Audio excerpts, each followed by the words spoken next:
Por favor, acompáñeme al libro de Santiago, capítulo 5, versículos 13 al 20. Santiago, capítulo 5, versículos 13 al 20. Y me puede decir amén cuando lo encuentre, por favor, para que lo leamos todos juntos.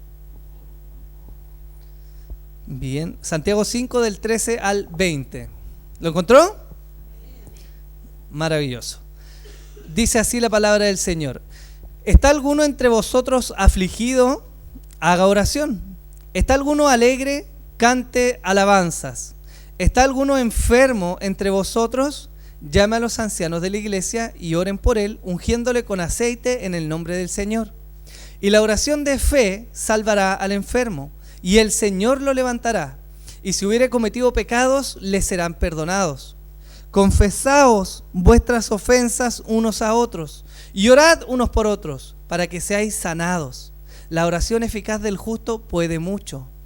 Elías era hombre sujeto a pasiones semejantes a las nuestras, y oró fervientemente para que no lloviese, y no llovió sobre la tierra por 3 años y 6 meses. Y otra vez oró, y el cielo dio lluvia, y la tierra produjo su fruto. Hermanos, si alguno de entre vosotros se ha extraviado de la verdad, y alguno le hace volver, sepa que el que haga volver al pecador del error de su camino, salvará de muerte un alma, y cubrirá multitud de pecados. Amén. Hasta que llegamos a este punto de la carta de Santiago, Santiago ha venido mostrándonos una serie de cosas que parecen a veces muy pragmáticas, muy fáciles de hacer o que tienen que ver con la vida cotidiana, pero que hablan en realidad de algo profundo que está en el corazón del hombre. Santiago nos ha hablado de lo que es tener una correcta perspectiva, una de la fe respecto a las pruebas. Todos vivimos pruebas, ¿o no? Sin embargo, la manera en cómo reaccionamos habla de lo que hay en nuestro corazón. Santiago nos vino hablando de la necesidad de resistir la tentación, de ser hacedores de la palabra de Dios, de no caer en el favoritismo, ¿cierto? De tener una fe que se muestre de manera consecuente por las obras, una fe verdadera, una fe viva. Nos habló de no maldecir y bendecir con la misma boca.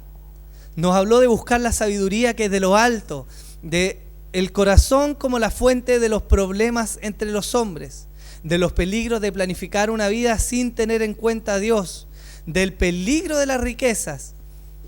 Y la semana pasada nos habló de la necesidad de ser pacientes y aguardar la venida del Señor, entre otras enseñanzas. Santiago nos ha venido hablando de muchas cosas que tienen que ver con la vida cristiana en sí misma.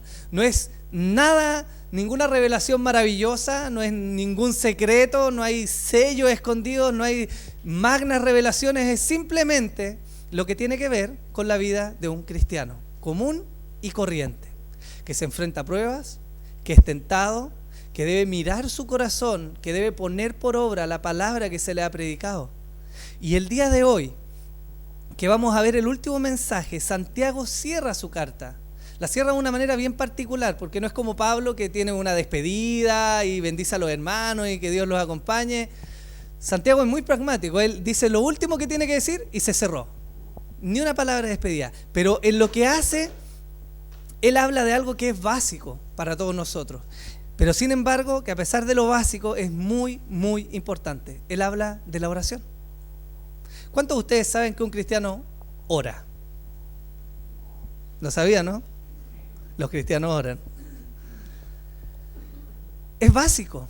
No es nada del otro mundo. Es algo que de una u otra manera todos hacemos. Sin embargo, él quiere cerrar su carta con esto.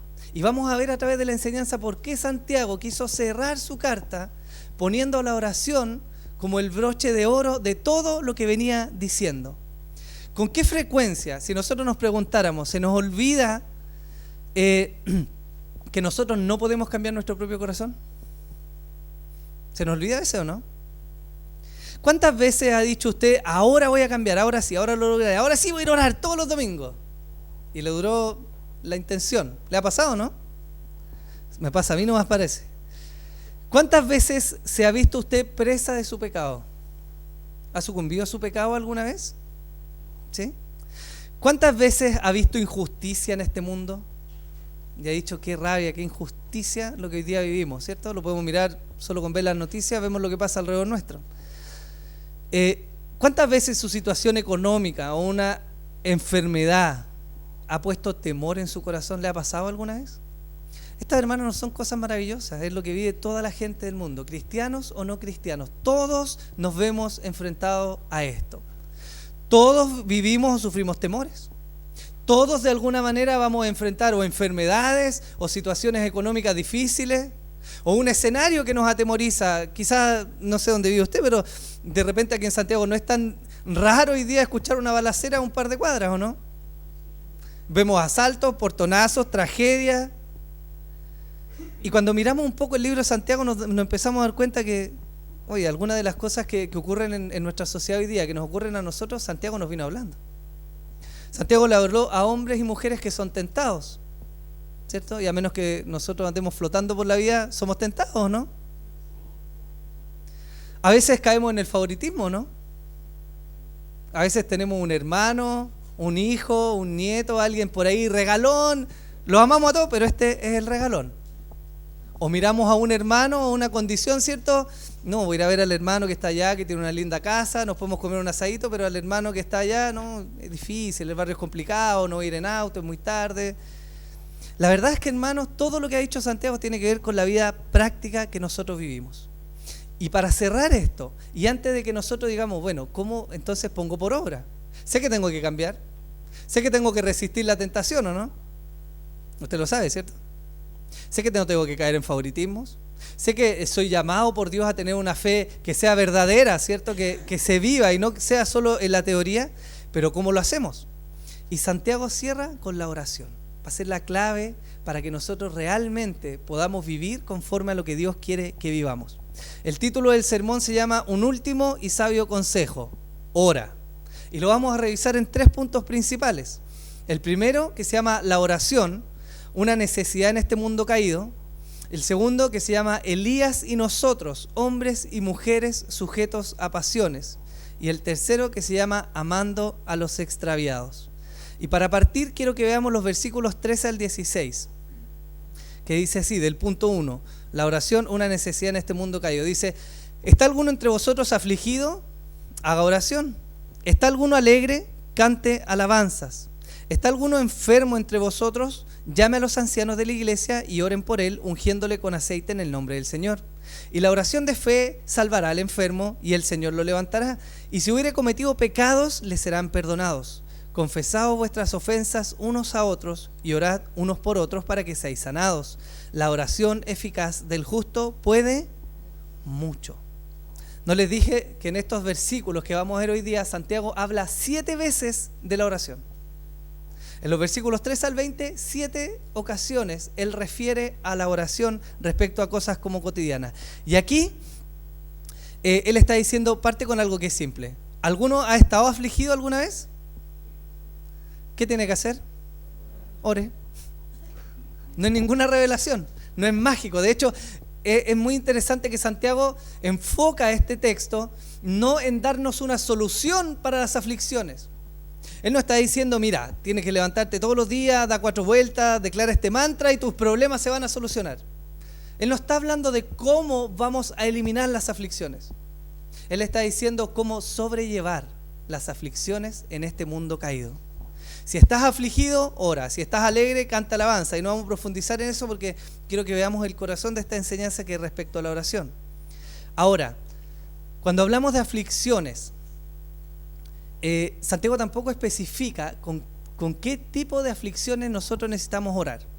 Pero quiero que mire un poco su contexto, que miremos lo que pasa a diario.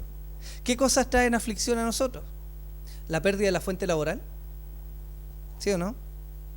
Eso implica problemas económicos y comienza a haber aflicción. Hay problemas de salud, de repente una enfermedad que no estaba aparece, de repente ni siquiera saben qué tiene, pero comienza a tener una enfermedad, de repente una enfermedad catastrófica. Y esas cosas traen aflicción. Hay incertidumbre respecto al futuro. No sabemos lo que va a pasar el día de mañana. ¿O usted sabe lo que va a pasar en Chile? No sabemos si el próximo gobierno que va a venir va a ser más radical hacia algún lado. No sabemos cómo va a tensionar eso nuestra nación. No sabemos si los indicadores económicos van a mejorar o van a seguir empeorando, si el empleo que va en 7,4% va a seguir aumentando o no. No sabemos lo que va a pasar. No sabemos cuando nuestros hijos se van en el furgón escolar o alguien los lleva, ¿sabemos si van a volver o no? No tenemos idea de lo que va a venir. Santiago también nos habló de eso. Y de alguna u otra manera, todas estas cosas que son comunes, muchas veces traen aflicción a nuestra vida, porque no sabemos lo que va a pasar. Jesús dijo en Juan 16:33, estas cosas os he hablado para que en mí tengáis paz. En el mundo tendréis aflicción, pero confiad, yo he vencido al mundo. El mundo en el cual vivimos, hermanos, es un mundo que está caído y no podemos perder de vista eso. No vivimos en el paraíso. La Biblia no nos dice en ningún lado que acá vamos a tener el paraíso. En ningún lugar nos dice que acá vamos a encontrar toda la paz, que acá se va a acabar la violencia, que se va a acabar la injusticia, que vamos a conquistar esa doctrina o esa corriente teológica que de traer el reino ahora allá y de vivir este reino de Dios ahora acá, no se vive sino en una vida de fe, porque el resto de las cosas probablemente no van a ser mejores. Hoy día usted puede decir, bueno, pero en Chile tampoco es tan complicado. Pero en otros países a nuestros hermanos los están asesinando por el simple hecho de juntarse, de identificarse como cristianos. Lo que nosotros a veces pensamos que es la gran tribulación que viene, persecución y angustia y hambre y correr y salir del lugar, nosotros no la vemos en Chile, pero en muchos países sí está ocurriendo con hermanos nuestros. Y claramente la televisión no lo muestra, las cifras, cierto, están escondidas, pero hay hermanos sufriendo en otros lugares. Por lo tanto, la aflicción, hermanos, ya ha llegado y ya es algo a lo que todos nosotros nos enfrentamos. Ya sea por una presión externa o ya sea por condiciones internas, por algún pecado, algún desorden que quizás me generó algún vacío económico y hoy día me aflijo porque tengo que pagar cuentas y estoy endeudado hasta el cuello. La verdad es que de una u otra manera somos afligidos y lo que Santiago hace es decirnos cómo sobrellevarlas. Nada más. Si usted está viviendo alguna aflicción, sin importar el tipo o el tiempo que dure o la magnitud de la aflicción que sea, hay algo que usted puede hacer y es orar. Es básico, ¿no? ¿Sí o no?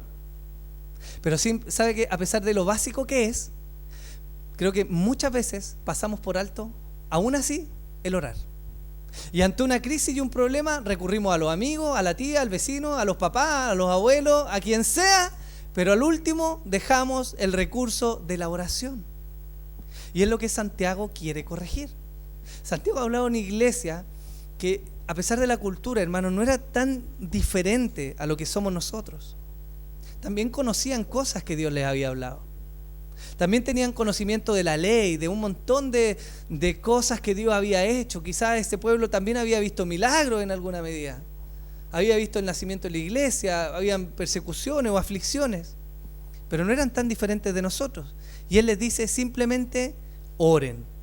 Ahora, quiero hacer un pequeño paréntesis porque quizá usted se está preguntando, y el texto da para esto. Este es uno de los textos quizá más malinterpretados de la Escritura respecto a lo que él dice. Porque cuando dice, si alguno está enfermo, llama a los ancianos de la iglesia y oren por él, ungiéndole con aceite en el nombre del Señor, y la oración de fe salvará al enfermo y el Señor lo levantará, y si hubiere cometido pecados le serán perdonados. Quiero referenciar algo. ¿Qué está enseñando Santiago? Santiago está enseñando que el aceite tiene poder para sanar, o que la persona sanará si la fe es suficiente. No. Santiago no se está refiriendo a que el aceite es especial para traer sanidad, ni está refiriéndose a que la fe de la persona es la que va a gatillar la sanidad, porque hay una corriente teológica que dice que vas a ser sano, pero solo si lo crees. Si no lo crees, te faltó fe, ¿cierto? La verdad que no es el foco que está poniendo Santiago. Primero, él llama a los ancianos de la iglesia, dice, y oren por él. Santiago está enfocando el problema de la manera correcta, incluyendo a la iglesia en la dolencia de uno de los miembros. En la práctica, está diciendo Santiago que hay aflicciones, hermanos, que usted no puede llevar solo. Santiago está quitando de la mirada a los llaneros solitarios. No quiero darle problema a nadie, no quiero molestar a nadie, no, me banco solo mi sufrimiento, mi aflicción, mi dolor, no importa, ¿cierto? Total, Dios sabe. Pero Santiago lo primero que está poniendo el énfasis, dice, si tú estás sufriendo aflicción, si hay alguna enfermedad, llama a los ancianos de la iglesia y oren por él. Quizás algunos se han acostumbrado, no en esta iglesia, claro, a que tener la exclusividad del pastor.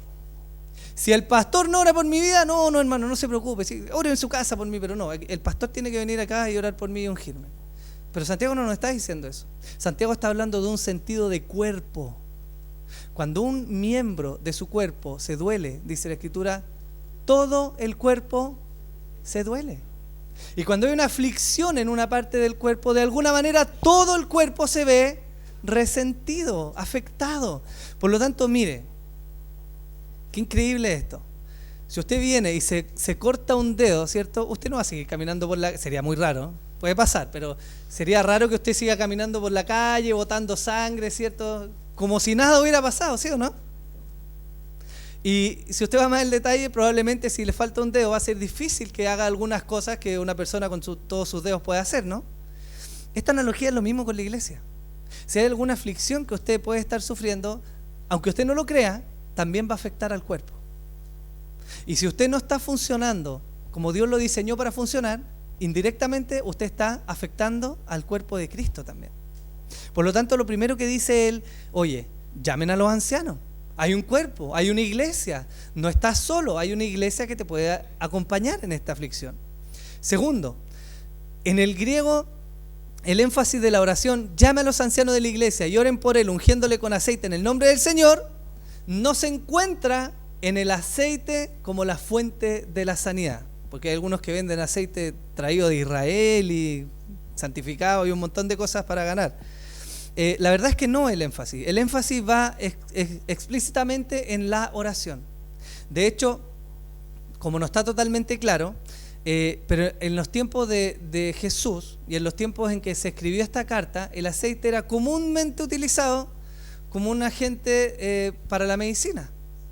Se ponía el aceite sobre las heridas, muchas dolencias eran tratadas con el aceite de oliva, por lo tanto, pudiéramos inferir que no es nada maravilloso que se incluya en esta oración, aparte del orar, el ungimiento con aceite. ¿Se acuerdan de el buen samaritano? ¿Sí? ¿Qué hizo el buen samaritano cuando dejó a este hombre que estaba malherido en el mesón para que lo cuidaran? Él lo vendó, ¿cierto? Ungió sus heridas con aceite y lo dejó. Por lo tanto, yo sería cauto en el momento de pensar que hay algo especial en un tipo de aceite, porque de repente podríamos decir, en esta iglesia no ungen con aceite, no están siendo bíblicos, ¿cierto? Por eso hay tantos enfermos. Pero la verdad es que no, el énfasis va de nuevo en la oración. Tercero, la oración de fe sanará al enfermo y el Señor lo levantará. Esta no es una declaración que busca trasladar el hecho de la sanidad a la fe de la persona, aunque claramente Santiago ya nos había dicho que oremos con fe, porque el que pide sin fe no espere recibir algo a cambio, ¿cierto? Sin embargo, no está diciendo que por el simple hecho de orar por fe, lo que pidas te va a ser concedido. Eso es algo importante. El foco de nuevo está en el orar, en el clamar, en el pedir al Señor, porque el resultado depende de Él. Y si hubiere cometido pecados, le serán perdonados. Aquí Santiago de nuevo está volcando el foco espiritual del asunto. Es verdad que hay temas de salud que afectan nuestro físico. Hay aflicciones que vamos a vivir por fuera. Pero él de nuevo, él se está preocupando en un aspecto espiritual. Está diciendo, y si hubiere cometido pecados, le serán perdonados. ¿Quién es el único que puede perdonar pecados? Aquí hay un reconocimiento, porque hay enfermedades que vienen por causa del pecado, como le ocurrió a David cuando pecó con Betsabé, ¿cierto? Y escribe el famoso salmo que dice, mientras callé, mis huesos envejecieron dentro de mí en mi gemir de día y de noche. Y David tuvo una consecuencia física de su pecado hasta que confesó y fue sanado. Eso puede ocurrir. Pero también hay aflicciones, en este sentido, que no necesariamente tienen que ver con pecado, como presiones externas, una crisis económica, una pérdida de un trabajo, una enfermedad de algún pariente, no sé, cosas que vienen por fuera. Y el foco de nuevo está ¿en qué? No lo escucho, ¿en qué? En orar. Hermanos, si no hay ninguna nueva revelación. Santiago no termina con algo teológicamente maravilloso y grande. Él está hablando de lo práctico, de lo simple, de lo que todos los cristianos tenemos acceso, que es la oración. ¿Por qué? ¿Por qué hace este énfasis Santiago? Pedro dice así: En 1 Pedro 5:7, echando toda vuestra ansiedad sobre Él, porque Él tiene cuidado de vosotros. Algunos de ustedes quizás tienen niños pequeños, o algunos tuvieron niños pequeños, y quizás deberían entender esta figura, porque cuando un niño pequeño o tiene miedo, o tiene hambre, o tiene algo que le aqueja, ¿qué es lo primero que hace? ¿Ah? ¿A dónde corre? ¿Dónde los papás? ¿Se ha dado cuenta, no? Usted saluda a alguien que su hijo no conoce, ¿y qué hace su hijo? Se pone detrásito de su pierna y la abraza, ¿no? ¿Sí o no? De alguna manera los niños nos muestran lo que debería ser natural en la vida del creyente. Aflicción, sufrimiento, enfermedad, lo que sea, ¿qué debiéramos hacer nosotros? Correr a refugiarnos donde nuestro Padre. Y sin embargo, es muchas veces lo que no hacemos. Pedro lo dice, echen su ansiedad sobre el Señor, porque Él tiene cuidado de ustedes. Nuestro Dios tiene cuidado de nosotros, hermanos. Por más que usted se esmere en cambiar una condición, por más que usted haga lo que sea, invierta los millones que puede invertir, quizá en un tratamiento médico, Dios tiene la última palabra. Por más que usted a veces se pele buscando contacto, llamando, tirando currículum para allá, para acá, si Dios no quiere abrir una puerta, no hay nada que hacer.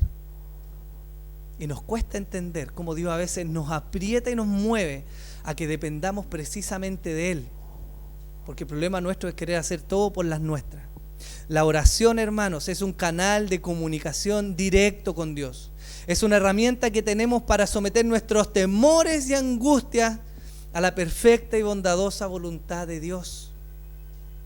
El día en que Jesús murió, crucificado, una de las cosas maravillosas que ocurrieron y que muchas veces ignoramos, hermano, es que cuando vino el terremoto, el templo se partió y el velo que separaba el lugar santísimo del pueblo común se rasgó.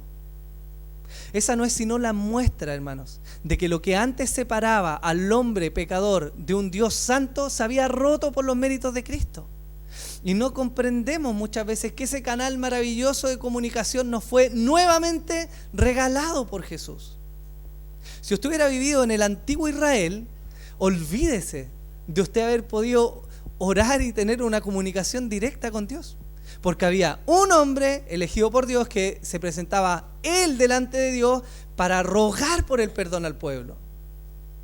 Hoy día usted peca y puede decirle, Señor, perdóname, ten misericordia de mí, cambia mi corazón, y Dios le está oyendo. No sé si eso le parece bueno o no, pero la verdad es que es un regalo maravilloso que Dios nos ha regalado. No necesita ser un gran teólogo, no necesita haber terminado todos los discipulados de esta iglesia.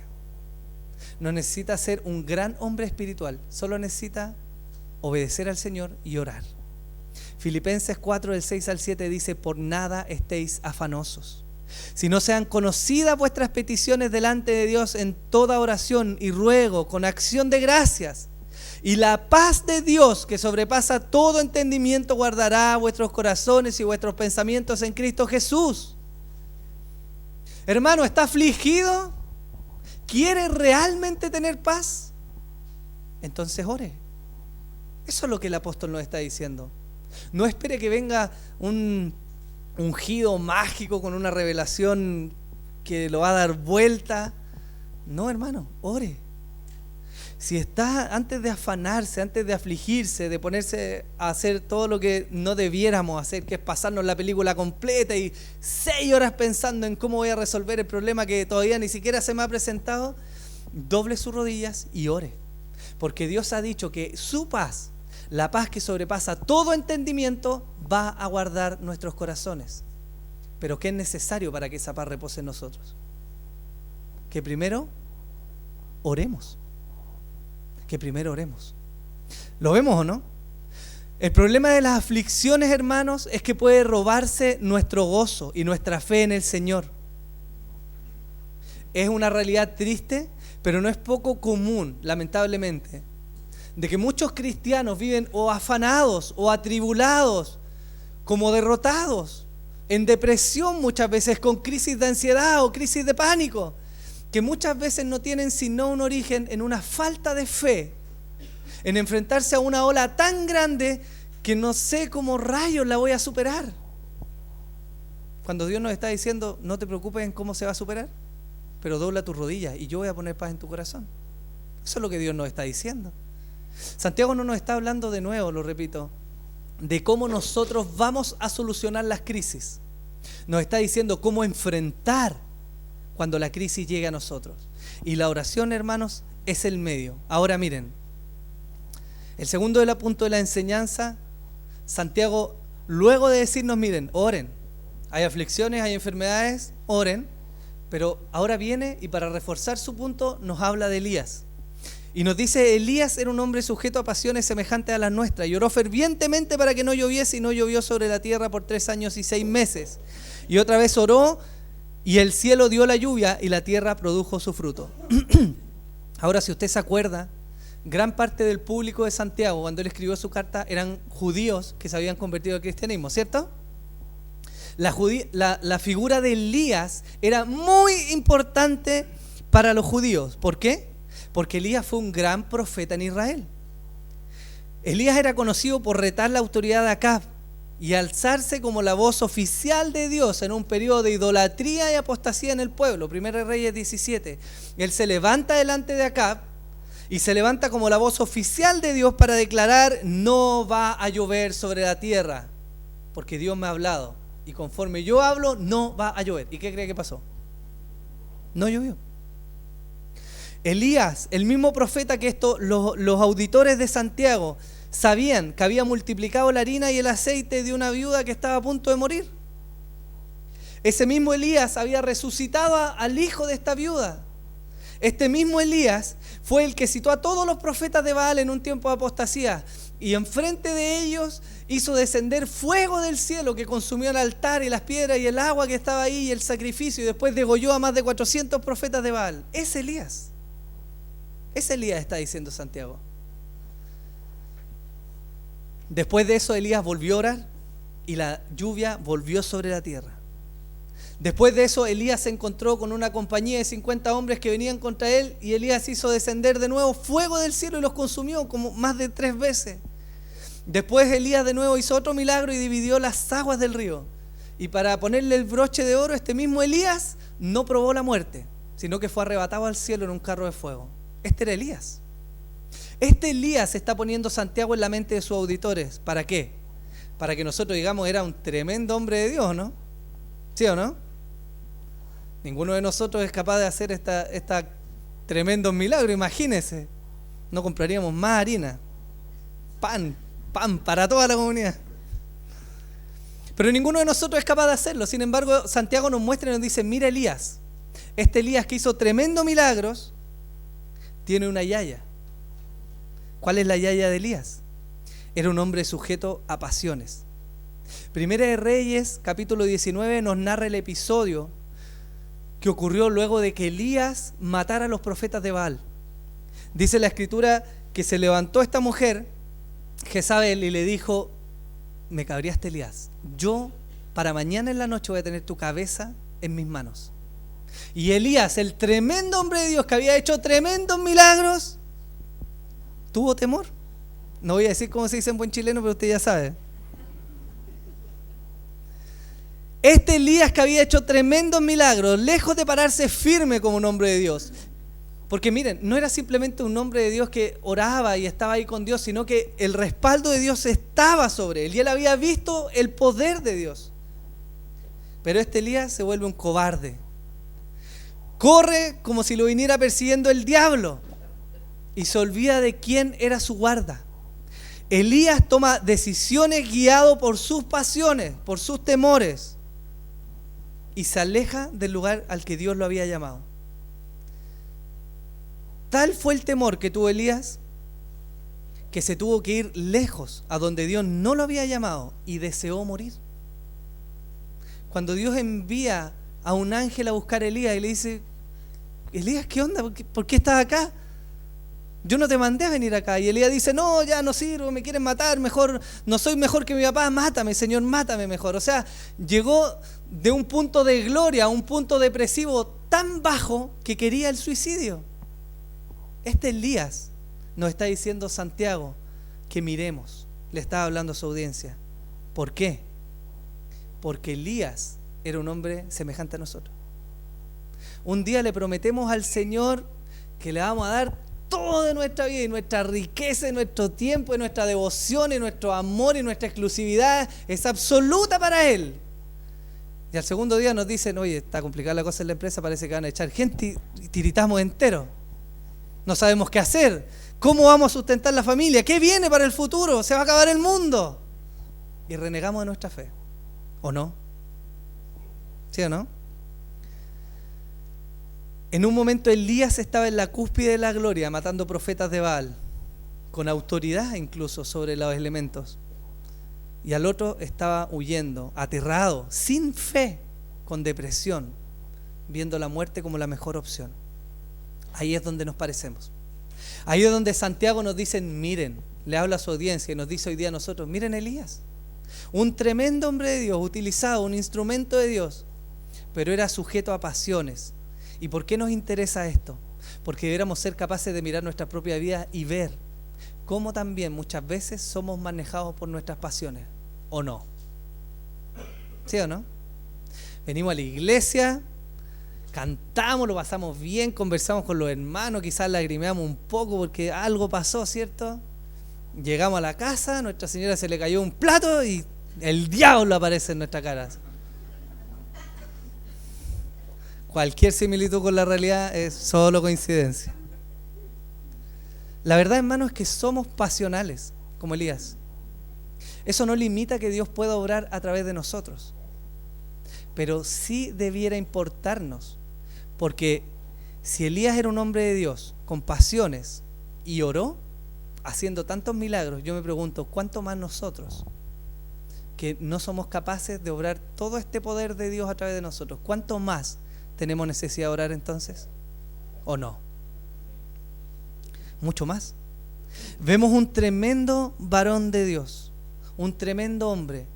Elías decía, vive Jehová en cuya presencia estoy. Yo no sé cuánto de nosotros podríamos decir. Yo creo que yo no, ¿cierto? Tener la parada para decir, vive Jehová en cuya presencia estoy. Él estaba diciendo, oye, yo estoy con Dios. Eso es lo que decía, esa era su carta de presentación. Y hablaba en el nombre del Señor. Yo creo que a mí no me alcanza, no sé si usted, pero este hombre que vivía en la presencia de Dios, oraba, porque conocía la necesidad que tenía Dios, oraba.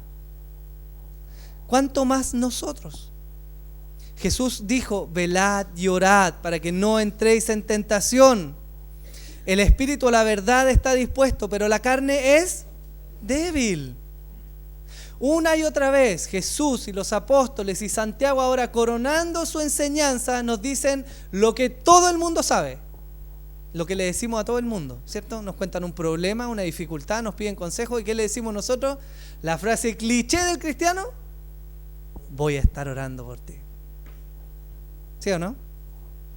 Pero la verdad es que nuestras vidas muchas veces se distancian de esta oración genuina y sincera, que tiene que nacer, hermanos, primeramente de comprender quiénes somos nosotros. No hay nadie, quizás salvo su cónyuge y hasta por ahí, que nos conozca tanto como nosotros mismos, o como debiésemos conocernos, ¿cierto? Nosotros sabemos lo que pensamos.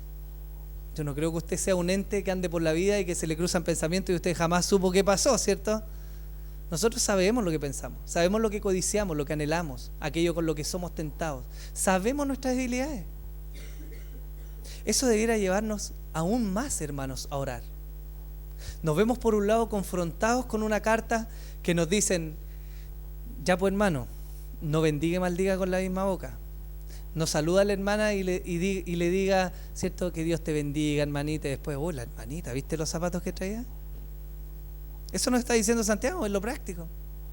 Nos está diciendo, si tú te dices cristiano, vienes a la iglesia, levantas los brazos y dices gloria a Dios, y te vas después y vives el resto de la semana tu vida sin que te importe tu hermano, la obra, el servicio, la misión, eso no es ser un cristiano, dice Santiago. Esa es una fe muerta. Él nos está hablando de la tentación, de la riqueza, de cuestiones que a todos nos afectan. Pero corona la enseñanza diciéndonos es necesario orar. La oración, hermanos, va a ser la muestra para nosotros de que estamos realmente dependiendo de Dios. Es el mayor reconocimiento. Cuando no oramos, estamos testificando, quizás sin palabras, a nuestros hijos que nos ven, a nuestros vecinos que ven nuestro actuar, y sobre todas las cosas a Dios y los ángeles por testigos que no necesitamos a Dios. Eso pasa cuando no oramos. Esa es la muestra cuando no oramos. Entonces, no es un tema tan liviano en nuestra vida de oración, sino que es un tema realmente crucial. No se puede vivir como cristianos si no estamos apegados a la oración. Y no porque el orar más nos haga más espirituales, sino porque lo necesitamos, hermano. De verdad lo necesitamos. Cuando sus hijos son pequeños y tienen algún temor y se acercan o quieren comida y le dicen, tengo hambre, quiero comida, tengo frío, tengo sueño, tengo lo que sea, tienen muchas cosas todo el día muchas veces, lo hacen porque lo necesitan. ¿Sí o no? Entonces, cuando un cristiano dobla sus rodillas o toma un tiempo para orar, es una muestra de mostrar nuestra necesidad de Dios. Lo que habla, tiene muchas implicaciones que no vamos a ver ahora, pero habla de nuestra humildad, habla del orgullo que tenemos. Mientras menos rodillas doblemos, más orgullosos estamos mostrando ser. ¿Sí o no? Entonces, mire, esto es importante. De nuevo, no sabemos lo que viene en el futuro. No sabemos si nuestros hijos van a volver a la casa. No sabemos si vamos a seguir con vida hoy día al anochecer. No sabemos si vamos a tener trabajo mañana, o los que no tenemos si vamos a tener trabajo algún día luego. No lo sabemos. No sabemos si vamos a sanar de aquella enfermedad. No sabemos en la práctica, de verdad no sabemos cómo cambiar nuestro propio corazón, ¿o sí? Porque si usted me dice, no, si yo sé cómo cambiar mi corazón, quizás yo no lo conozco tanto, pero alguien podría testificar y decir, ¿a dónde la viste? Tanto tiempo y no pasa nada, ¿cierto? No podemos cambiar el mundo egoísta, violento y abusivo que nos rodea, no por nosotros mismos. No vamos a cambiar las balaceras en Santiago, ni vamos a cambiar a los narcotraficantes, ni vamos a cambiar a la vecina complicada en la esquina, mucho menos vamos a cambiar los abusos, las violaciones, los crímenes en el Sename, la injusticia social y todo lo que vemos todos los días, que de vez en cuando parece que nos espanta y decimos, chuta, ¿el mundo cómo está? No lo vamos a cambiar por nosotros mismos. No si Dios no hace una obra, y para eso Él nos ha dejado la oración. Por lo tanto, yo quiero que usted entienda algo que Santiago está poniendo en la mente de sus auditores. Él no le está diciendo, sí, bueno, la oración es una más de las herramientas. Él le está diciendo, ustedes necesitan orar. Él nos muestra este texto para que nosotros comprendamos que necesitamos orar. Usted come todos los días, ¿no? ¿Sí?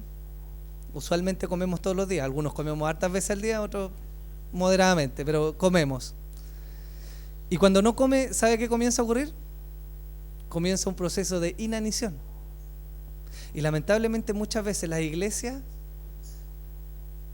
tienen entre sus filas muchos miembros que están muriendo de hambre, y no de comida, sino de alimento espiritual, porque de una u otra manera se alejan de Dios. Y muchas veces eso conlleva también el alejarse de la familia de la fe. El texto de Santiago no nos ha hablado solo de la oración, sino que nos ha hablado de la oración grupal. Por lo tanto, no está hablando, alentando a los llaneros solitarios que dicen, bueno, me la arreglo solo, yo oro solo en mi casa. No, está diciendo, no, tú necesitas también del cuerpo, porque hay ancianos que pueden orar. Y no porque el anciano sea especial ni haya un aceite mágico, sino por el hecho de simplemente ponerse de acuerdo en algo y rogar al Dios que puede hacer ese algo, ya sea sanar una enfermedad, encontrar un trabajo, abrir una puerta, traer, no sé, restauración y el sinfín de necesidades que tenemos. Necesitamos orar.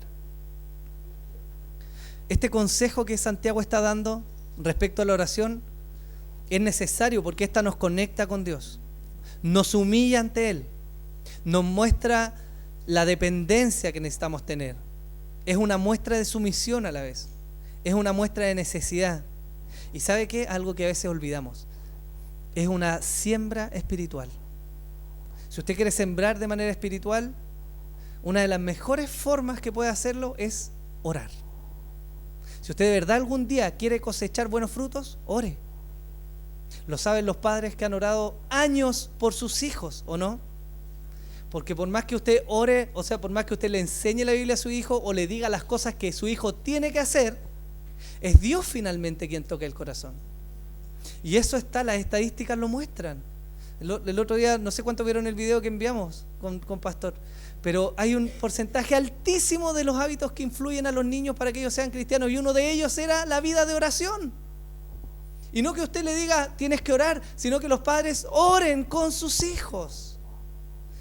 Por lo tanto, la oración, hermanos, no es tan simple, no es, a pesar de ser algo básico, no es algo que podemos dejar al último de la fila, el último recurso. Debería ser el primer recurso de la lista, orar. Tiene un impacto tremendo.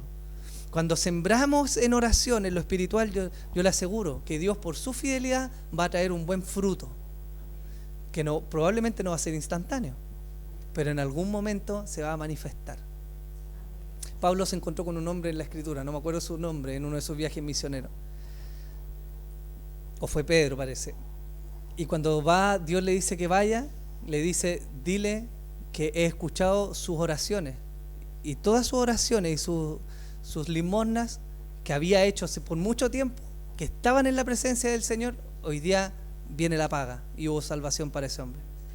Por lo tanto, no desestime la oración, hermano, porque la oración, aunque no vea el resultado hoy día, en algún momento va a haber un fruto de su oración. Y aunque no se cumpla aquello por lo cual lo esté orando, seguramente su corazón va a cambiar. A veces oramos por alguien que nos cae terriblemente mal, y oramos y oramos y oramos, y al final esa persona sigue siendo igual, pero su corazón respecto a ella cambia.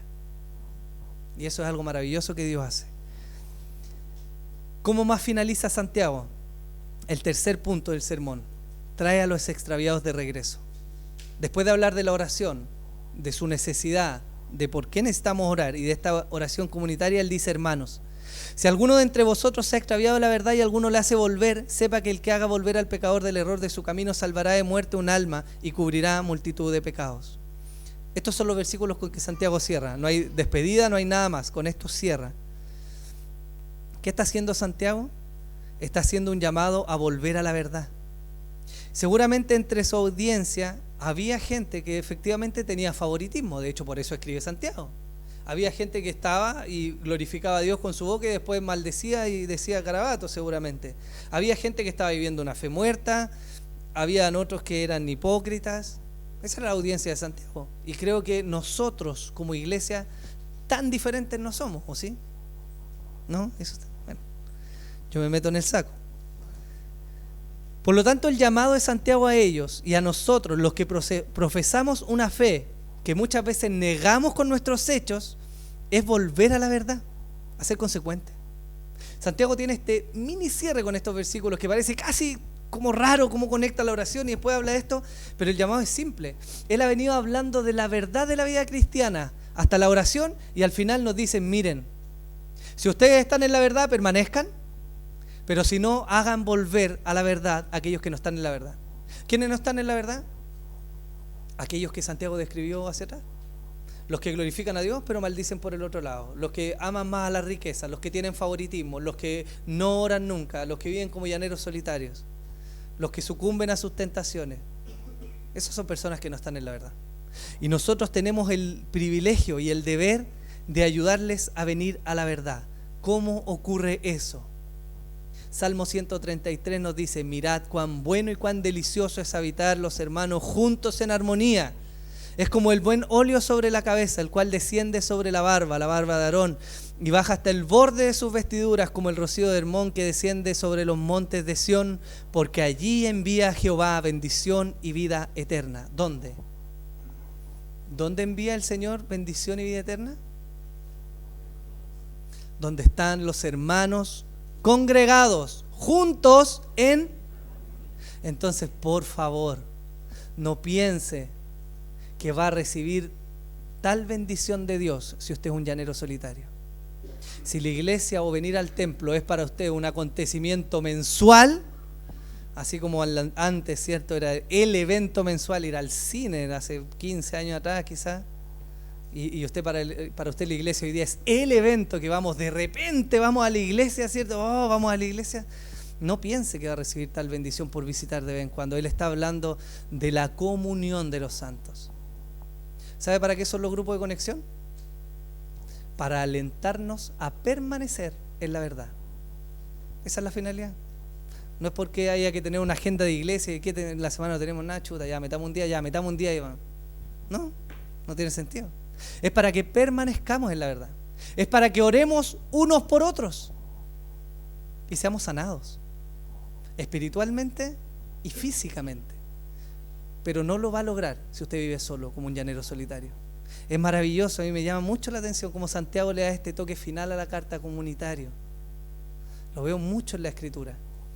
Si bien nuestra oración hay una oración particular y personal con Dios, hay un sentido comunitario muy, muy grande. Usted no va a salir del error por sus propios medios. Muy difícil. Creo que Dios siempre utiliza a personas que nos hablan, ¿o no? ¿Sí o no? Nadie se levantó un día y dijo, hoy día ¿qué voy a hacer? Voy a leer la Biblia, sí, me voy a convertir solo, voy a ser cristiano. Y voy a guiar a mis hijos bien, y voy a guiar bien mi matrimonio, y voy a ser un ejemplo. Siempre va a haber gente que nos va a ayudar, que nos va a corregir, que nos va a instar, que nos va a exhortar, que nos va a animar, que va a orar con nosotros, que va a sufrir con nosotros. Pero eso se vive en la vida comunitaria. Y si usted no es parte de esta vida comunitaria, usted se está perdiendo todos esos beneficios y esas bendiciones. Y claramente no está siguiendo el consejo de Dios. Entonces, Santiago cierra su epístola, no solo mostrándonos la necesidad de orar y depender de Dios. La semana pasada hablamos de la perseverancia, ¿se acuerdan? Y seguido a eso viene la oración. Porque es imposible que tengamos en nuestra mente la venida del Señor y esa esperanza y consolación si no permanecemos en oración. Es muy difícil, ¿cierto? Pero si no, también nos anima a vivir estas maravillosas verdades y ayudar a que otros las vivan. La iglesia, los grupos de conexión, tenga comunión, hermano. Nos necesitamos unos a otros. ¿Usted cree eso? ¿De verdad lo cree? ¿O cree que puede cambiar solo? A veces no nos va a gustar lo que otro nos diga, pero es mejor que alguien nos diga lo que nos tiene que decir y que nos ayude a orar, a que sigamos solos extraviados en nuestro error. La iglesia está para hacernos volver a la verdad. Amén. Póngase en pie, por favor.